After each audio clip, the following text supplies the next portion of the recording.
Hello, everybody. It's the American Dufus Show. Don't be a doofus. Sorry, I'm setting something up that I had forgotten to set up. Did not mean to take that long. Thank you for watching. 11:02 p.m. on the 9th day of March, 2022. And we begin tonight's news done differently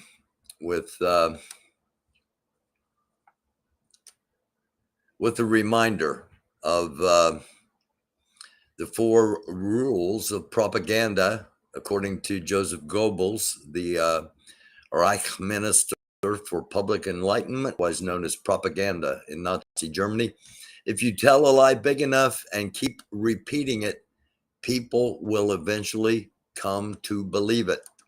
Accuse the other side of that which you are guilty. Propaganda works best when those who are being manipulated are confident that they are acting on their own free will. It is virtually impossible. It is vitally important. It should be virtually impossible. It is vitally important for the state to repress dissent, for the truth is the mortal enemy of the lie, and thus the greatest enemy of the state. That's when democracy is not present. It's just the flat opposite of democracy. And I also want to begin by, again, we highlighted this the other night. I wanted to show it just in case you missed it, or if you're new to the show. Thank you so much for watching. This is the current plane being flown, the cockpit of the current plane being flown by the pilots of the Ukraine Air Force. This is the, well, sorry, it refreshed. The updated,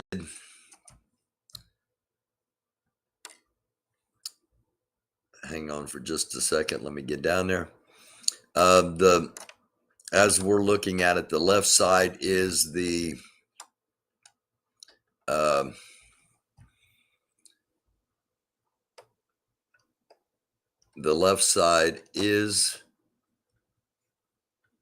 current Ukrainian Air Force cockpit, and the right side is the proposed new planes that were to be delivered.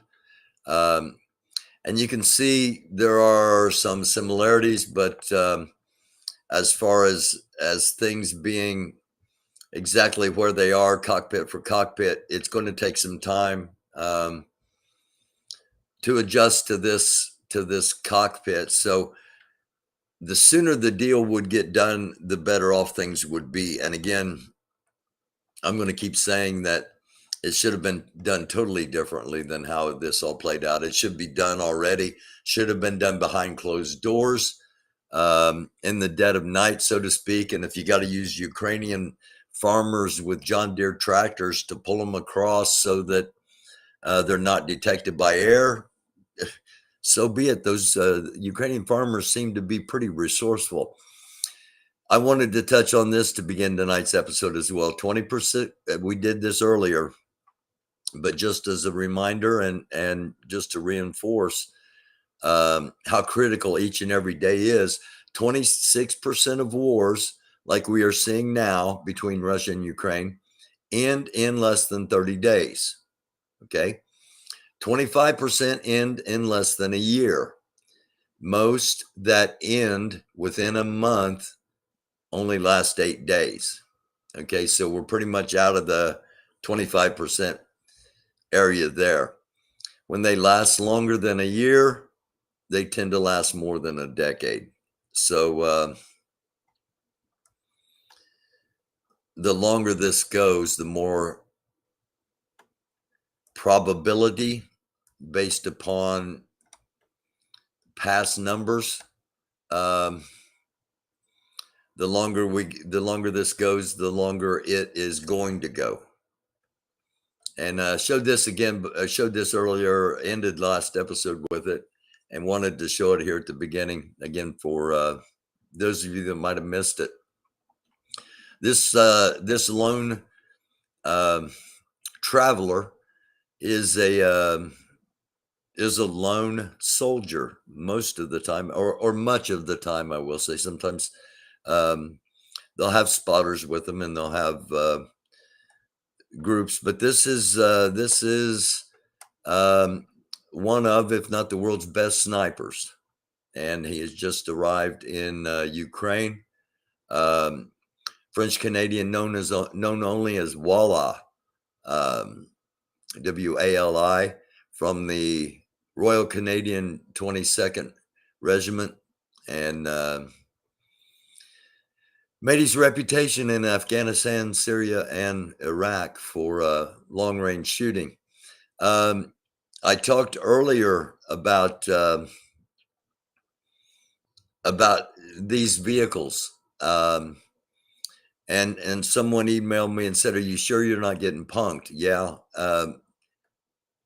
the vehicles are actually out there. As far as what their purpose is, not sure. And some have said, well, this, it's just a decoy. They're trying to make it seem like everything's all dilapidated to draw, to suck in the West. I don't know. I was in a space, is what they're called, with some intelligence, open source intelligence people, and we talked about some things which I'll get to here in a few minutes. And I said I had seen footage of a train rolling in with these vehicles. Now, I saw actual video. The only thing I could dig up was what somebody had memed out with showing the various vehicles rolling by on the train heading towards Ukraine, from the northern border of Ukraine. They call this a Scooby-Doo van, and a Isuzu Trooper, a 2002 Isuzu Trooper. That's an I don't know. And the meth cooking RV from Breaking Bad. A little bit of levity in what is going to be a very, very heavy episode.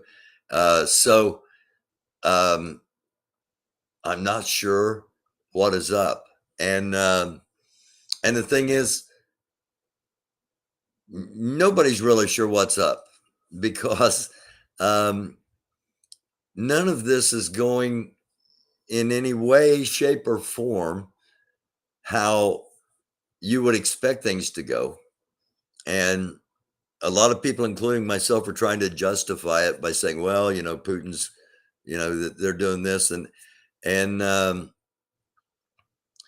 not so sure that's the case. And I've got a hypothesis that I'm going to toss out there in just a couple of minutes. But first, let's go to Flight Tracker. And again, thank you for watching. If you're just joining us, it is the American Dufus Show, news done differently. I'm Blitz Wolfer. I'm your host, and this is the American Dufus channel. Let's see what we have here. Forte 10, that's a drone. That's, I don't know where that's going to be. Making an L shape, or kind of a golf club shape, maybe, down here in the Black Sea.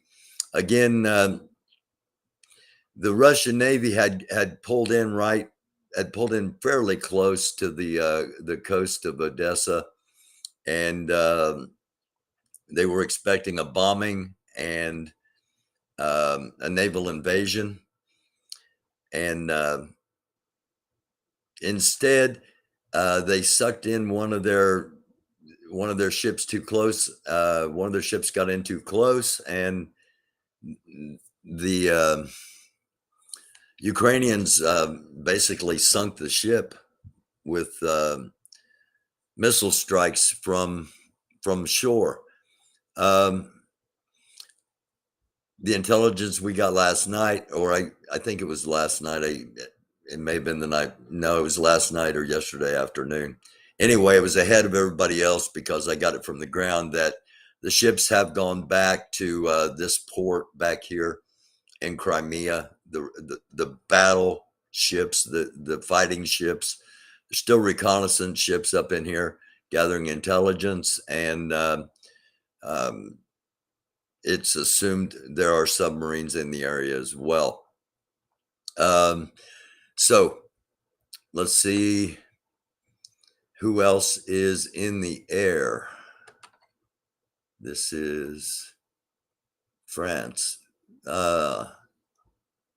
French Air Force is, I imagine, flying reconnaissance as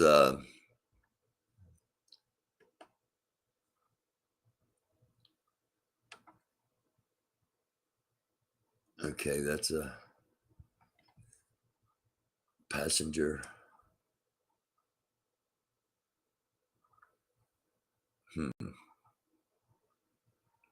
Ryan there with no destination and no.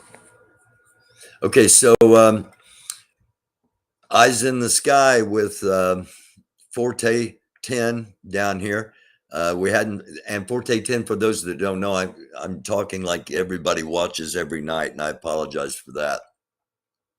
I got a lot of stuff, so I'm trying to get through it all. I need to slow down and remember to explain some things along the way.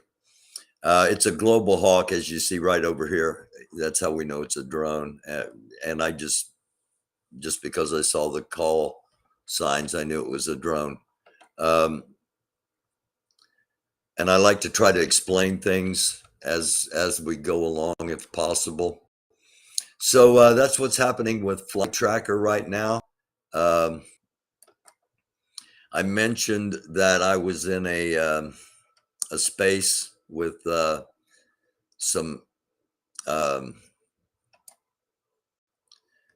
open source intelligence people, people with past either governments or militaries experiences, and we were discussing what's going to be a topic tonight, as it was this afternoon.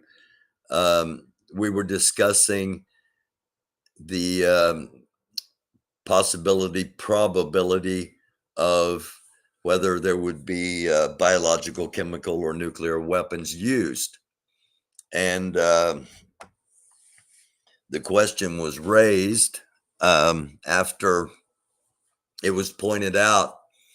Thanks to our man, Chris. Those of you that watch the show all the time, you know who Chris is, and you know Chris's background. For those that don't watch all the time, or you're new, Chris is a international security, military, and terrorism and counterterrorism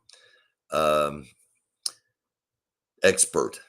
He owns a company, an international company, and we're blessed that he shares some things with us. And I brought this up because Chris and I were talking when the United States was trying to get out of Afghanistan, and we were talking about the airport and how the United States held the airport and how vital it was to get as many people out as possible while holding the airport. And I remember he said, in order to do something like this, you've got to have an interior perimeter and then an exterior perimeter. An interior perimeter close to the facilities, and a secondary exterior perimeter, so that you controlled who got in and then you had a line of defense against who got in. And so I asked, I put this out there. Is there any way, from all of your expertises, is there any way Russia has enough infantry to encircle Kiev twice over? Because they've got to have an interior perimeter and then a farther exterior perimeter. And you can attack in a circle, but as far as laying siege to a city and actually holding two perimeters, does the Russian military have enough capabilities to do such a thing? And all of them were stunned. They were like, well, we hadn't really thought about that. We're just thinking, they're trying to encircle, but he's right. You gotta, they would need, and they went on debating that for a half an hour or so, and then it was decided, okay, you're not going to level Kiev with a nuclear bomb. This was me saying, I said, okay, you're not going to level Kiev with a nuclear bomb. So that is probably going to be the target of a chemical attack, because I think even the Russians know that a biological can get way out of control really fast, as we have seen with COVID-19, not intentionally, but it should certainly give us a wake-up call to the potential of biological weapons and the nefariousness of those who use them or would use them. So I'm going to put that kind of off the table for just a second and say, with all of these false flag reports, and if it was just Senator Rubio, because he's the vice chair of the Intelligence Committee, if it was just him I was getting information from, I'd say, okay, we need to take this serious. When it starts getting to the State Department making statements, the White House making statements, through the press secretary, we'll show that. We'll talk about her a little bit later on in the episode. Then it kind of either becomes one of two things, in my opinion, from my limited experience in this conflict, all of our limited experiences with this. We're 14 days in. We're a little bit farther in because we've been talking about it. Anyway, we know that it's one of two things. Either the United States, as the United States did before this, the United States kind of did its own false flag thing. We basically laid out, hey, look, we've got all this intelligence. It's from somebody high up. We know, this is how that it is coming. And even Ukraine, the day of, was like, no, NATO's fanning the flames of war, and we had the intelligence. So we ran our own false flags. Are we doing the same thing now, saying, look, we know you have chemical weapons, and we're getting all this out there ahead of time to deter you from doing so? Because if you do so, it's no doubt where it came from. Will that be a deterrent? I don't know. But if there's going to be a chemical attack, it will be in Kiev, because you don't level the city. You don't make the city radioactive and unoccupiable in the surrounding however many miles by dropping a thermonuclear weapon on it. But that's the only way you're going to take forever. You're going to run out of bombs and planes before you level it the way you did Aleppo. Okay. And that's what they've been trying to do in Mariupol, Melitopol, Kherson. They're trying to, again, take the area. I'm pointing at it like you can see me. Here we go. take the area around the Black Sea to ensure as much as possible access to warm water ports, because they currently don't have any, as we showed in this afternoon's episode. So they, from everything we're seeing, the number of those that have given up, and the number of killed and wounded on both sides is going to be much more than you're hearing on mainstream media, or you're hearing from the United Nations or anybody like that. There's reports of at least 1,500 killed in Mariupol just this morning alone, and that was, by the way, while a ceasefire was supposed to be going on. And sadly, if they do drop a nuclear bomb as a show of force, a single bomb as a show of force to say, look, we've done this and we will do it again to Kyiv if you don't surrender now, which is what the United States did to Japan. You know, we bombed Hiroshima, we bombed Nagasaki, we didn't bomb Tokyo, okay? Odessa. If they're going to drop a nuclear weapon, it's going to be Odessa, the farthest point away from Mother Russia, okay?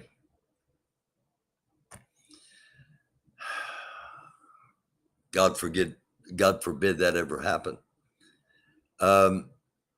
So Kyiv, or if they really want to shake things up, they do a chemical attack over here in Lviv that hasn't been hit at all.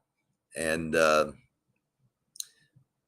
so the number 2 city, Kharkiv, they're not going to be able to take these cities, these 3 cities. They're not going to be able to take them out with the Aleppo method. And again, Chris and I talked, you know, as we've talked throughout the episodes, if you want to know, Russia doesn't have a vast strategic playbook of, well, if this happens, we're going to do this. You know, they don't play chess. They got some great chess players in the country, but Russian military doesn't play chess. It's not like if they do this, we're going to do this. If we do, you know, if we're successful at this, then we're going to do. No, it is, we have an objective. We move forward until we accomplish that objective, and we do it by any means necessary. Okay? The objective is Kyiv. They're not going to take it by bombing Kyiv block by block by block like they did Aleppo. It's too big. Same thing with Lviv. I think they'll probably be content.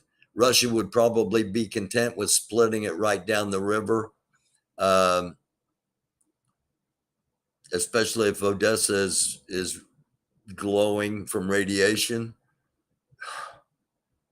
So they may not do anything to this part, and in hopes that this becomes a part of Russia, and this remains a crippled and decimated, half the size Ukraine. That may be the settlement diplomatically. Now, you got 41 million Ukrainians left in here. We had about 2.5 million evacuate. Just because that's decided for them by international community, do you think these people are going to be happy with that? And Russia doesn't have the force to withstand or to totally occupy the country. So they can't decimate these cities again the way they have done in the past. They may leave alone. these two cities. Kharkiv will probably be the first chemical or biological attack. Again, I'm the unthinkable has to be thinkable, but as paranoid as Putin is about COVID-19, I would think he would be incredibly paranoid about releasing some kind of bioagent that could easily come back and bite him in the ass, because, you know, Russia's right here, just saying. So, but you don't know. We don't know. I'm going to show you some things and give you some things to think about and maybe connect some dots. But at the moment, here will be the first attack chemically. And it'll be, if you don't surrender, we're going to do it to Kiev. Because once it's done, then, you know, they keep talking about, well, that's a red line. If they do that, that's a red line. Well, if they do, you know, I'm sorry, but there cannot be too many red lines left after you bomb a children's hospital and a maternity ward. There can't be too many red lines left. At some point, you have to stand up to the bully. So it's grim. What I'm giving you is grim, but it's also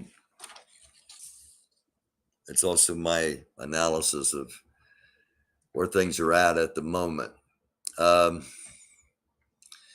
And just to kind of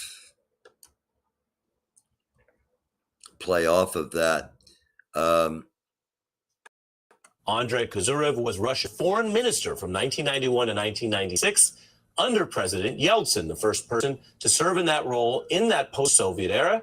He's also been credited with developing Russia's foreign policy in that period, as we were just discussing tonight, after the fall of the Soviet Union and the wall. We should also note the current foreign minister, a name you've probably heard, Sergei Lavrov, served as his deputy. Kozyrev left the Russian government in 2000. That was the year Putin became president for the first time. And he has emerged as something of a critic of Putin and some of these measures. Mr. Minister, thanks for being here. Thank you. That statement you made, first reported by the New York Times, seems to combine the evidence that Russia's military is hitting problems with your insight or observation that those are exactly the kind of problems that may have been underreported internally to Putin. Can you expound on that a bit more and explain to us how you came to that view? Well, it's any dictator or any authoritarian, they suffer from the same problem, that they surround themselves with good liquor, so to say, or yes men.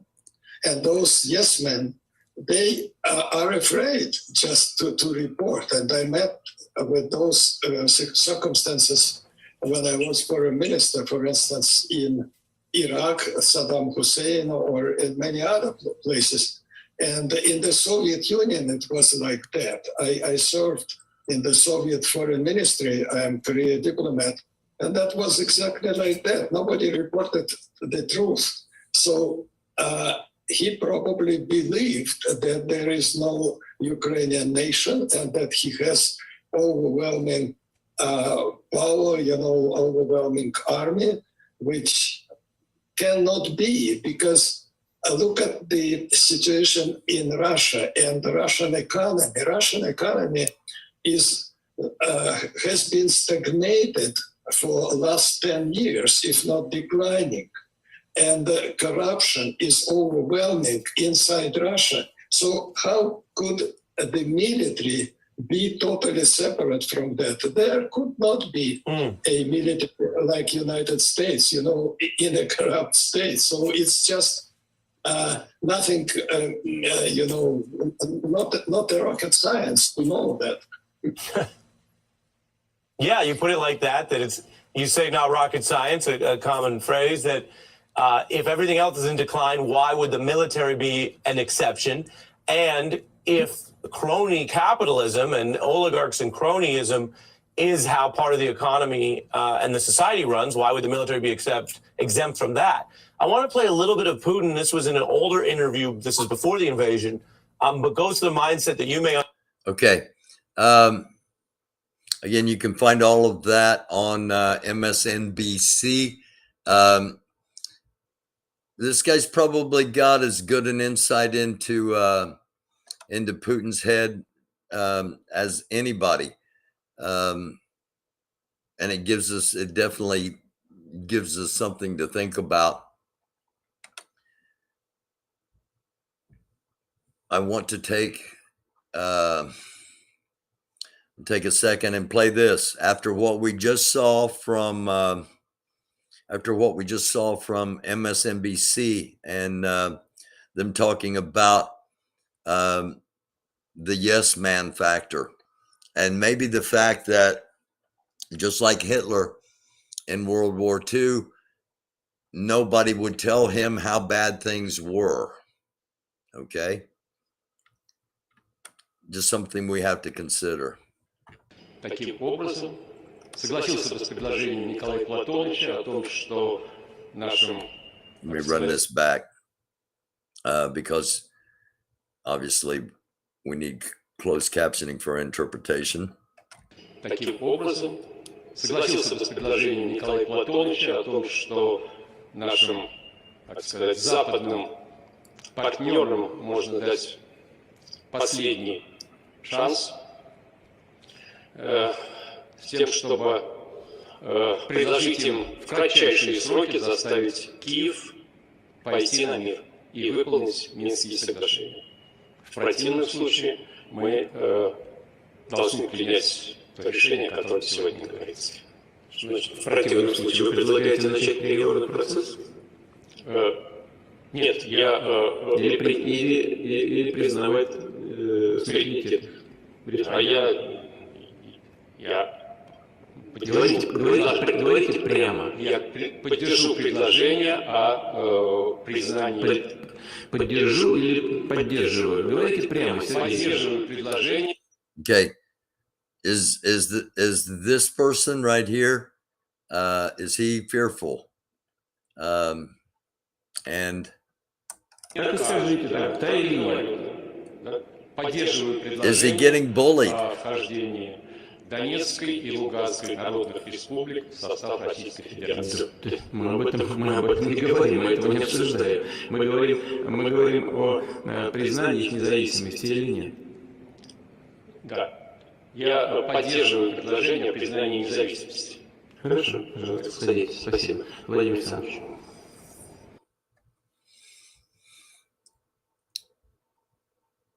We have to factor that in when we are considering what Putin might do and what Putin won't do. Come on. Let me get back to...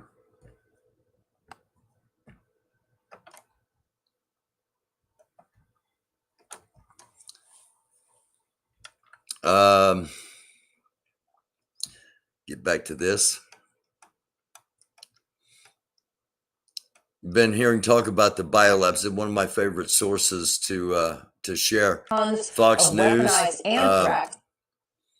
And you've been hearing probably a lot of false information as far as to what these places are. I talked about them last night, and I shared information that I'd been given personally from somebody that worked at these two places. And trying to help Ukraine convert the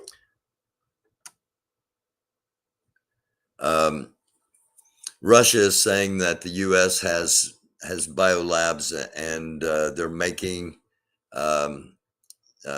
United States and Ukraine are making biological weapons in what we are deeming a false flag that they could use biological weapons. There's also a report that 800 or 80 tons of ammonia supposedly was brought into Kherson by Ukrainian nationalists, and that can be used either to make an explosive or to make a toxin. And Fox News corrects some of the things some of the Trump people honestly are saying about these labs. They're going to get themselves deemed un-American, but Fox News sets things straight. Those are Soviet-era biolabs that the U.S. has been engaged since 2005 in trying to help Ukraine convert the research facilities safely. In Uzbekistan, for instance, the United States eliminated nearly 12 tons of weaponized anthrax from an island in the Aral Sea in 2001. Here's a statement from the Pentagon.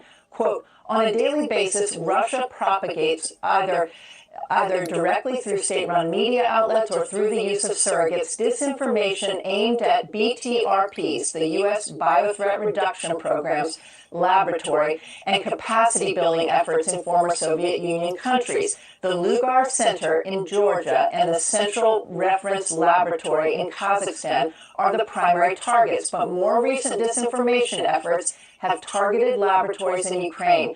Through these different disinformation campaigns, Russia falsely claims the United States is developing biological weapons in laboratories in these countries, as well as killing local populations with purposeful release of biological agents. That is why White House Press Secretary Jen Psaki said Moscow's talk today about these biolabs has led to concern by U.S. intelligence that Russia could use chemical or biological weapons in Ukraine to create a false flag operation using them. Sean? Jennifer, but we do know Victoria Nuland admitted that labs existed. What exactly they're for, we never got clarity on, correct?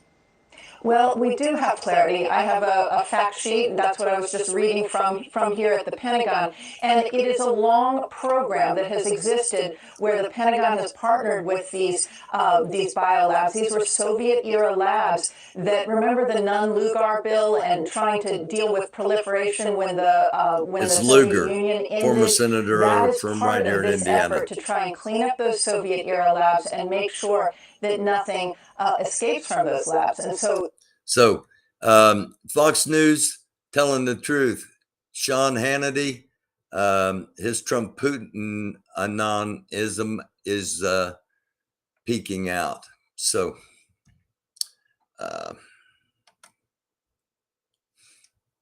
on with the show.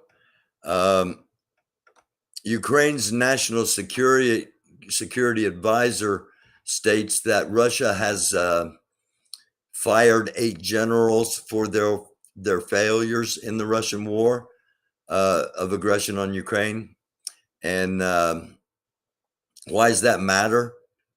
Well, if an infantry in an army is struggling and you're getting rid of the leadership, it's not a good sign. It wasn't a good sign in the Civil War when Abraham Lincoln went through general after general, and it's not a good sign here. None of the top dogs have gone as far as we know, and the intelligence we're getting. But the fact is, we need to think of the military. Get some notes here in order. We need to think of the military as in levels. Okay, you got your frontline troops. Okay, your frontline troops are your employees. They're the workers, the laborers, the whatever. They're carrying the frontline troops. They're carrying out their jobs, whether it be artillery fire mission or infantry holding a position or scouting or whatever it may be. They are the front line. And then you've got staff officers, and those are kind of like middle management, and there are layers and levels of those. And then you've got your commanders, and they're kind of like the bosses, and the commanders decide where everything's going to go. And then mid-level management gives the instructions on where things are going to go and how they're going to get there. And then the front line carries out the assignment. If you start taking out a bunch of generals, not to mention the generals and the colonels and the majors and that have gotten killed already that we are aware of on the Russian side, you start to deplete your efficiency, your effectiveness. So somebody's going to eventually tell Putin that, look, we're not doing this, the infantry thing's not working, and the shelling's not working. And that's when things step up. Going to break away from Ukraine, Russia for just a moment. And I touched on this earlier today, and I want to update this. We talked about what happened in Philadelphia. 12-year-old white boy was shot in the back by police. We got more information on that. They now admit that TJ Sedario, he's the 12-year-old shot in the back by Philadelphia police. He was not carrying a gun, and the plainclothes cops chasing him never identified themselves. 4 plainclothes cops were in an unmarked car going down the street. A bullet went through one of the windows of the car. The 4 cops all got out. None of them identified themselves and started chasing people. And one of them shot this young man in the back and killed him. And the police commissioner of Philadelphia, her name is Outlaw. She has said that the police officer he is on a 30-day suspension beginning tomorrow, and then he'll be terminated from the force after the 30 days. This is our, oh my gosh, picture of the day. This Ukrainian woman is carrying her dog. The dog's an elderly dog, and they had more than a 10-mile walk to the border, and the dog just gave up and laid down and couldn't go anymore because it had some hip problems. And she carried her dog, and they're both safe across the border in Poland. I know, I can just feel it. I can just feel the number of people out there going, well, yeah, I'm going to carry my dog if she can't make it on her own. Or yeah, you bet my cat's coming with me wherever I go. I get it. Trump refinanced Trump Tower last month, taking out a $100 million loan. The financing came from a loyal contributor to Trump's campaign.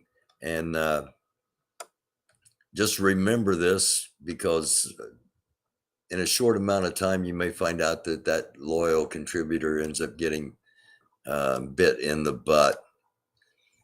Just something to think about. This is video that came in just over 3 hours ago. And special forces, again, I've been talking a lot about the Emperor area, northwest, suburb northwest of Kyiv, the capital. And this was taken earlier this afternoon, our time. It was taken last night, their time. And this is footage of Ukrainian special forces that basically have eliminated the armored occupation of a neighborhood. And the reason I brought up the fact that this is why you would need 2 rings of encirclement to actually lay siege to Kyiv, because these are special forces that have gotten behind the lines and have carried out a very successful attack, as we'll see full screen in just a minute. And you need the first line to protect from that second line where all the shelling and where all the supplies and everything are. You need to protect that second line if you're going to, and they don't have the manpower. And I think probably when Putin said, this is how we're going to do it, and we'll be there in 2 days, 3 days, and our aircraft will be superior. We won't even have to use our missiles or our best stuff. We'll keep all of our best stuff in reserve. We won't even put it up near the border and expose it, and this will be over and done with. And everybody went, yeah.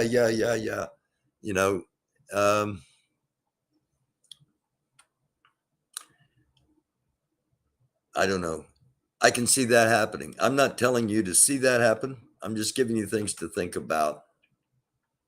I bypassed this and I want to touch on it. I thought nope. Okay. There's a little snippet that I want to touch on that I bypassed earlier.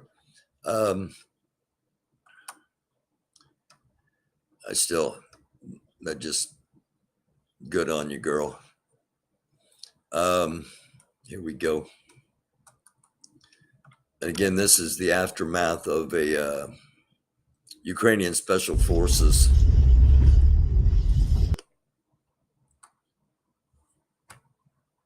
Okay.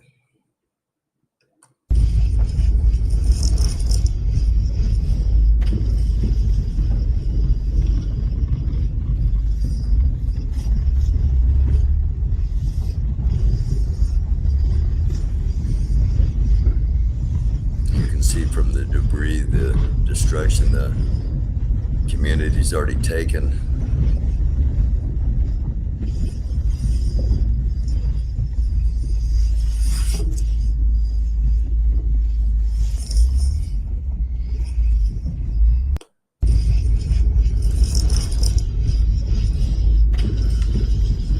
So a successful siege of Kyiv. I don't see that happening. And as the former Russian minister said, Putin's going to get, he's angry, he's going to get more angry. And this afternoon, I talked about how President Zelensky was hopeful that that Putin would be ready to talk, and came out 3 hours ago. The Russian delegation at the peace talks, they're being held in Turkey with Ukraine, will not concede. Russia's not going to concede anything, and that's pretty much what I had said earlier. Senator Durbin back here in the United States has criticized Senator Cotton. Quote, he's put a hold on 6 U.S. attorneys and 2 U.S. marshals, and as a consequence, their posts remain vacant during this time period. He is actually in the process of defunding law enforcement at the federal level. Interesting take. You remember talking about, we started out early in the episode about the 4 levels of propaganda. In the final years of Trump's presidency, some Republicans, okay, it should be career political operative Republicans, and then they force-fed it through Fox. Anyway, Republicans, their words, not mine, because not all fell for it, but Republicans characterized Ukraine as being run by nefarious oligarchs and unlawful politicians, a bad actor trying to tamper in U.S. elections. You accuse your opponent of what you yourself are. Okay? Our propaganda lessons are lessons in identifying propaganda. You accuse your opponent, your opposition, your enemy with what you really are. Nefarious oligarchs, unlawful politicians, a bad actor trying to tamper in U.S. elections. Everything Russia was doing. And yet the Republicans were saying the Ukrainians were doing it. Hello? Anybody going to say, hey, we were wrong? No, but we will remember. I showed this earlier, and I still can't get over it. If that is indeed, I know this is obviously military equipment, but this is marked with a Z, and on more than one occasion, we've seen vehicles like this in use by Russian military. Okay, just to make it absolutely clear, the United States Department of State issued this. The United States is in full compliance with its obligations under the Biological Weapons Convention and does not develop or possess chemical and biological weapons anywhere. So a battle of information, misinformation, and disinformation, depending on which side you're on. Russia's mobilized 3.5 thousand people in Donetsk and Luhansk region to be scripted into the army, to be conscripted into the army. Again, that basically means drafted on the spot, so to speak. Okay. As far as who this lady is, she is a Ukrainian Minister of Parliament. Almost all Russian troops prepared to invade. 111 battalions out of 117 battalions and tactical groups have already been sent to Ukraine. So they do not have a lot in ready reserve at the border. And as far as how the United States executes military operations, this is so just like, what's the point? What are you trying to do? Okay. We know the goal is to take Kyiv, but really, what are you doing here? I mean, you're blowing up hospitals with maternity wards and you're killing innocent women and children, and unless you do something incredibly diabolical, there is no end game. So what are you doing? What are you doing here, Putin? And anybody that supports Putin, what are you doing? What are you doing?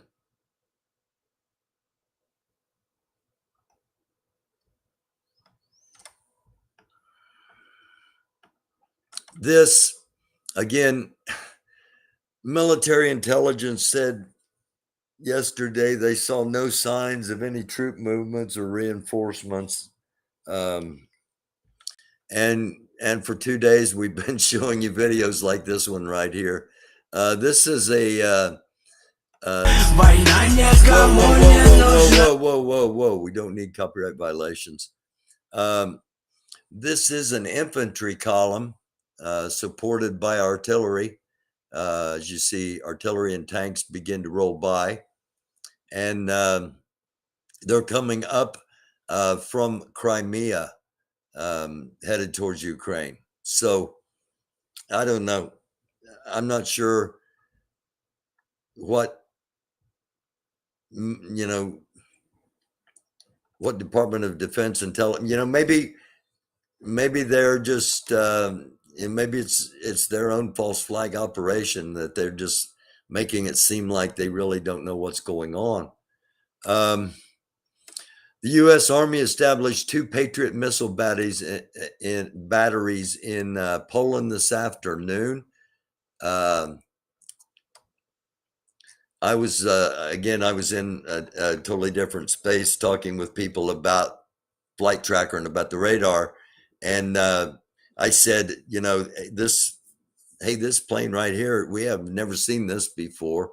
And I bet this is the, Patriot missile batteries. And they're like, oh, no way. That'll be 48 hours before it gets there. Well, it wasn't 48 hours at all.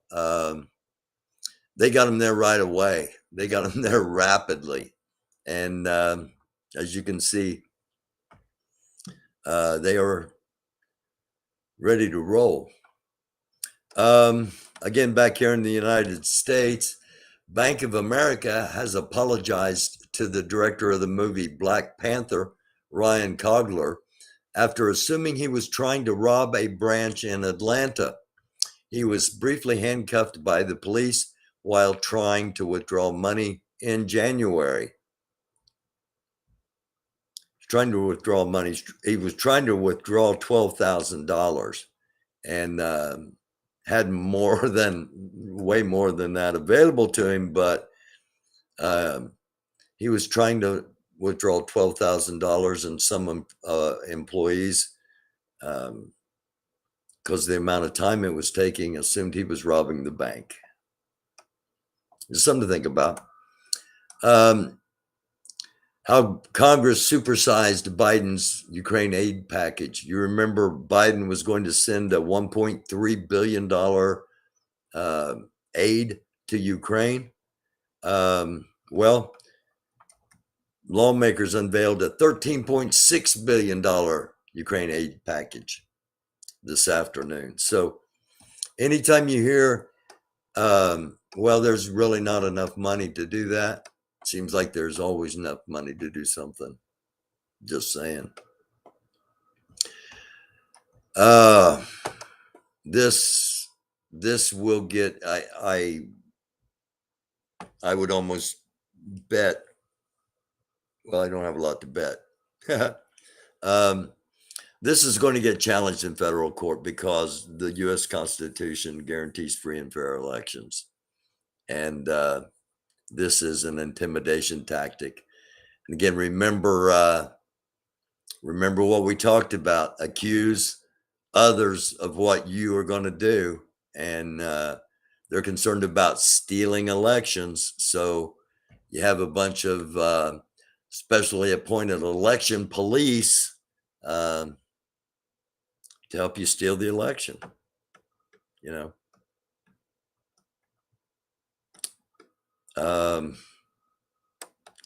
I'm buzzing through this because there's another story that connects to that right here. Again, the guy that, Mark Meadows, the guy that gave Trump the language to perpetrate the big lie that there was voter fraud. Guess what? He's actually a fraudulent voter.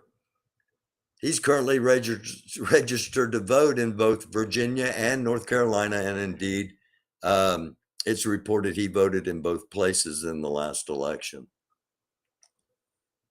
Can't make this stuff up. The truth comes out. Truth always comes out. Sometimes it's slow. A lot of times it's ugly. A lot of times it's terrible. A lot of times it's revealing. Russian military vehicles flying the Soviet era sickle and hammer, red and gold flag that many of us are familiar with, and the evil it represents. Zelensky predicts Putin will negotiate. I think he sees that. He says he sees that we are strong and we have a will, and we will not be blah blah blah blah blah. Putin doesn't see that at all, and it's a good cut. I'm not gonna play any of it because they copyright me every single time. But they're really good. Their stuff's really good. It's Vice. But the reporter asks, "Can you trust Putin?" And he says, "Oh no, I only trust my family." So Zelensky, you're wrong. He's not going to negotiate. And if he does negotiate, you're not going to be able to believe anything that he says in the negotiation. Again, some troubling news. U.S. tells China to give UN access to Xinjiang to probe the Ungar treatment. This supposedly a genocide of the Ungar people, trying to eliminate them from existence. This is Jackson Reffitt. If that name doesn't sound familiar to you, you haven't been following the January 6th trial of his father, who was the first person convicted of wrongdoing on January 6th. His dad faces up to 60 years in prison. And he tweets, to repeat, the Department of Justice, the DOJ, proved everything absolutely. They twisted no story. My father bragged about the truth of what he had done himself. The jury agreed. He made recordings of his father and called the FBI to try to warn them, as a lot of us tried to share information to warn them, but they were prepared for Black Lives Matter and Antifa. And when none of them showed up, why would they show up to a Trump speech? Security was relaxed. I mentioned earlier this afternoon some of the retired generals and things I see on TV, and some of the asinine things they say. This guy's not one of them. Okay, I want you to hear what this guy says. And he's not, I don't agree with him all the time, and he wouldn't agree with me all the time. But as far as probably almost anything. For the most part, this guy's a pretty straight shooter. Breaking news tonight, new video of airstrikes in Zhytomyr. Zhytomyr in Ukraine, just west of the capital, Kyiv. The city's mayor says a civilian building and a thermal power plant were hit in this latest attack. Joining us now, retired General John Kelly, who served as White House Chief of Staff and Homeland Security Secretary in the Trump administration. General, thank you so much for joining us. The White House now saying we should be on the lookout, everyone should be on the lookout for Russia potentially using chemical or biological weapons under the cover maybe of a false flag. Would that cross a red line, potentially warranting a direct U.S. military response? Well, first of all, I mean, Putin and his team have crossed so many red lines thus far. We can expect probably almost anything. Certainly, the use of chemical weapons is about as bad as it can get, next to nuclear use, of course. But again, it's these are questions that the president and NATO and people like that have got to answer. The U.S. military, the NATO military is ready, I'm sure, to go. They're very capable. But these are all issues at the highest level of governments, Wolf. Yeah, it's so dangerous. As Putin becomes even more frustrated, we're told, with the stalled Russian war effort in Ukraine, do you worry he could actually dial up his assault on Ukrainian civilians?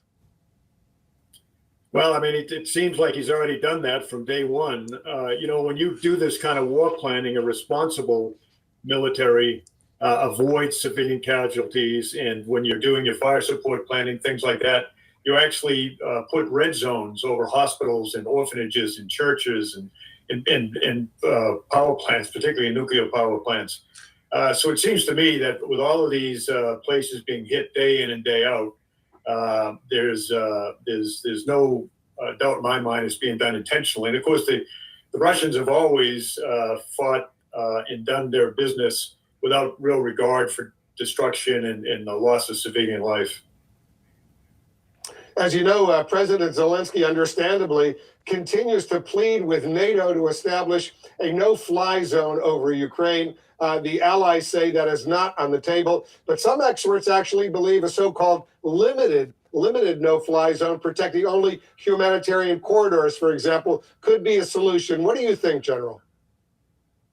Well, Wolf, I'm not privy to the kind of intelligence that other people that are in the government are privy to.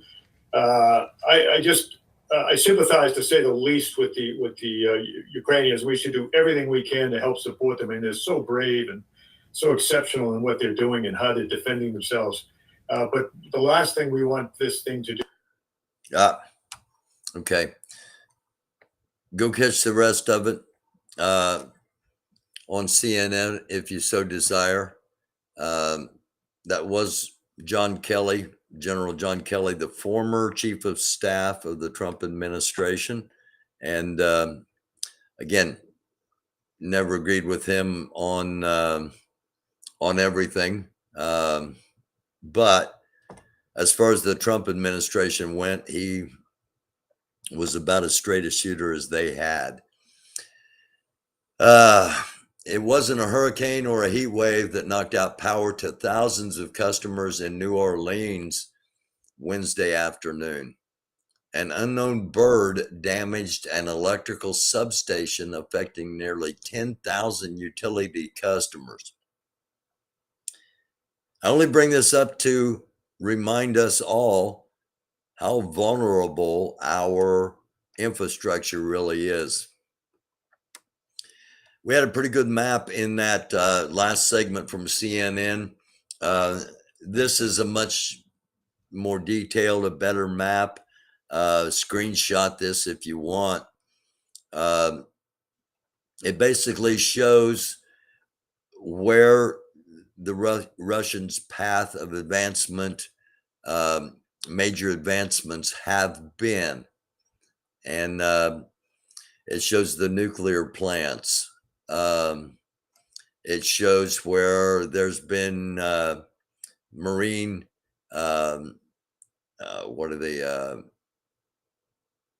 marine pollution, where the ships have been off the coast of Odessa. These are bomb strikes, and then there are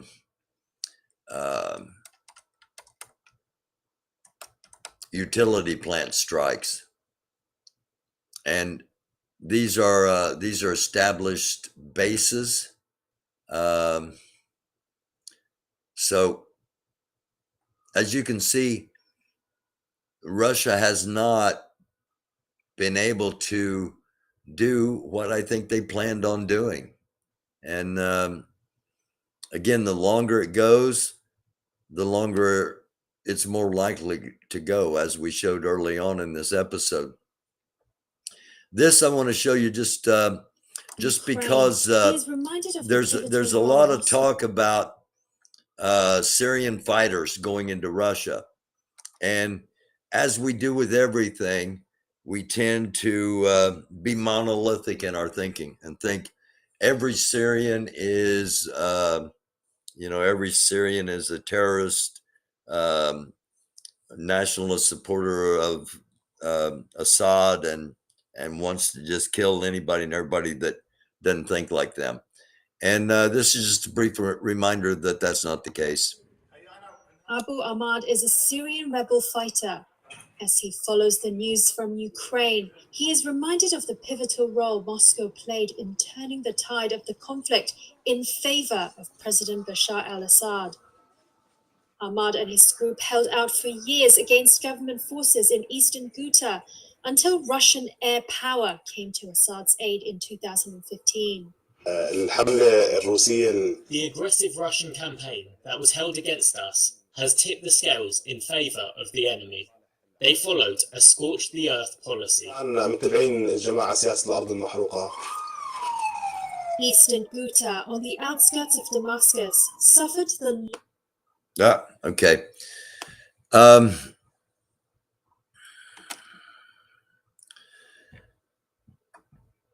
Two purposes of that, to show you that not all Syrians are how we may perceive Syrians or anybody from the Middle East. Okay. And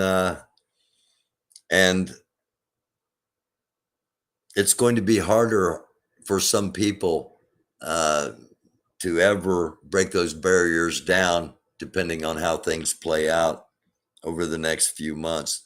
The second thing was to let you physically kind of see Russia's tactics, and to know what Russia will do. You look at what Russia's done in the past, and you see they basically bombed that community into non-existence. Okay. And one other thing, health concerns, the importance of this map here, and I forgot to touch on that, because there are places like Mariupol where the water's not drinkable. Kherson, they have a supply of water. They can hold out for a long time if they are under siege. Aleppo, they did not have fresh water in Aleppo, and they got bombed into submission block by block by block.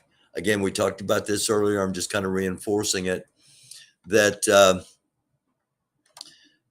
Russia's not going to be able to do that to Ukraine. And they don't have enough troops for a total occupation. So eventually,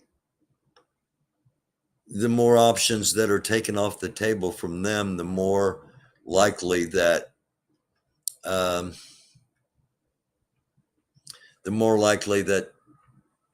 something really bad is going to happen. And again, every day that I wake up and see that nothing happened while I was asleep, I'm grateful. I'm thankful. We've talked about the Wagner or the Wagner group, and this is a real good article by a guy named Michael Weiss, and it's in Newslines magazine. Really good article. I recommend you look it up and read the whole thing. But I'm just wondering, I want to point out a couple of things. They basically studied they studied the Wagner group before this all began. They're estimated to have 4,184 mercenaries, as they are termed here. They are what is known as Russia's Dark Army. They're built and paid for by the oligarch and catering magnate Putin's chef, even though he really doesn't prepare Putin's food. That guy, as we talked about, has been sanctioned and played a part in election interference, which we just said the Republicans have been accusing the Ukrainians about. And while some Republicans are going to are going to say, hey, you know, we support Ukraine. Don't forget at CPAC, you go back and watch the episode if you'd like, they were passing out Russian flags with the letters TRUMP spelling Trump on them. So proceed with caution when dealing with anyone like that. And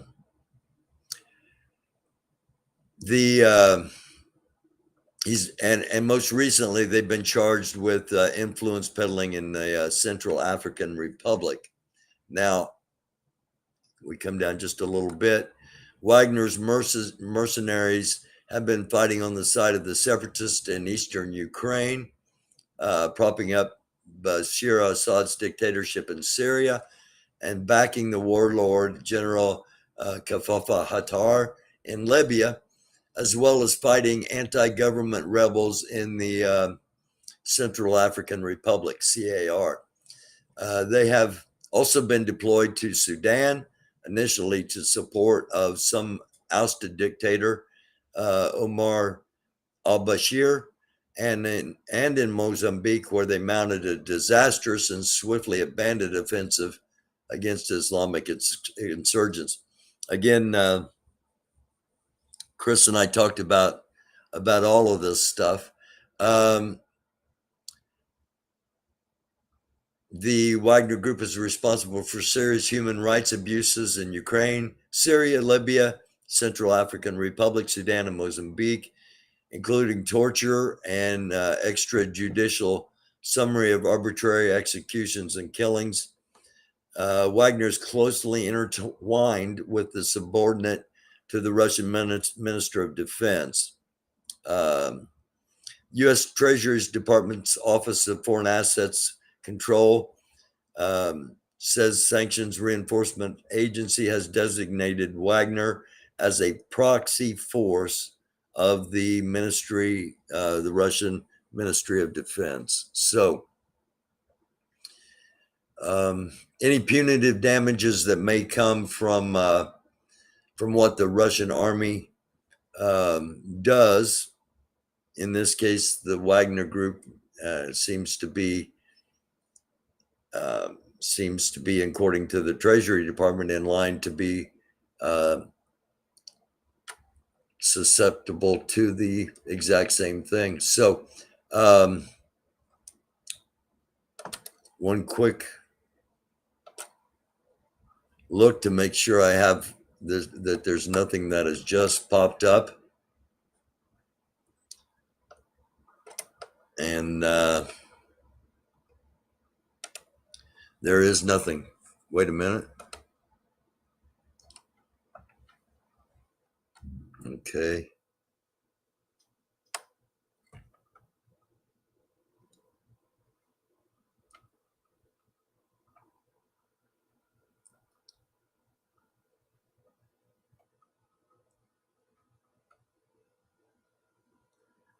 All right.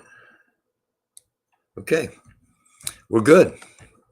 So thank you all for watching. It is the American Dufus Show. Don't be a doofus. Finished about 10 minutes early. So I'll tell you what, let me pop on and see if this does work. It's working. Hey, hello to everybody in the chat. Hello to everybody watching. If you're on Facebook or Twitter or on YouTube, thank you all. Thanks, Sissy. Sissy's one of our contributors, sends us some stuff. Thunder, hello. Haru, the Duke of the Great Lakes, welcome. Kobayashi Maru, the Kobayashi Maru. For those that don't recognize that, that was the test, if I'm not mistaken, that James Tiberius Kirk cheated to defeat in Star Trek. T-Rex, what's going on? Kelvin Black, Tyrone Jackson. Thank you all for being here. And get up here. All right. Summer, what's going on? Blessings to you and all that you do. The other night, close the chat out here. The other night, I talked about the dangers of human trafficking in and around those borders, as so many people were streaming across, and some of them with little guidance as to where to go or what to do. And I was informed there are groups there working on those things. So a little bit of relief to hear that was indeed happening. So thank you all for watching. As always, please subscribe, like, share, and follow if you're on Facebook or on the Twitter. Help us spread the word. It's it's news done differently. We'll be back at 4 p.m. tomorrow with the afternoon update. Again, thank you for watching. I wish you nothing but blessings. It's a dark world. Do try to be a light. We need it. The world needs it. The world needs more lights. I hope you're one of them. I love you all. Blessings. Shalom, salam, namaste. And it's the American Dufus Show. Don't be a doofus. Thank you for watching.